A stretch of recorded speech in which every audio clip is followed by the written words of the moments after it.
The only science I know of is the science theoretical physics that deal with parallel realities. In other words, could be an infinite number of realities like ours, which we can't access. Source code, on one level, is the ability to, for an 8-minute period of time, access another reality.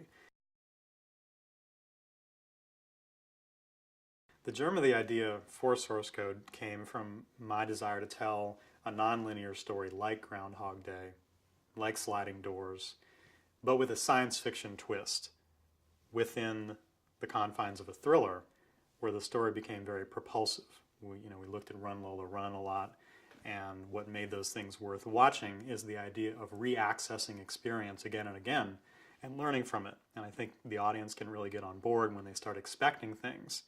And the whole idea of him dying after 8 minutes of time meant that there was a harsh limit on the information he was able to collect. So that was kind of the inspiration, but it was a long journey to find all those elements that finally clicked into place.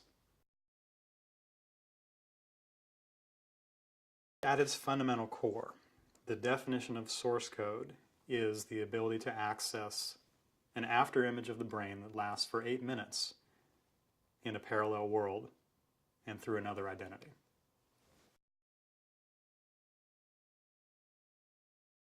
It was a huge challenge to pitch this idea. In fact, I didn't pitch the idea. I had to write it out as a script first and discover it for myself over the course of many, many drafts before anyone else could discover it. So it took a long time to boil it down to a very simple story about a soldier who wakes up on a train and dies after 8 minutes and then does so again and again.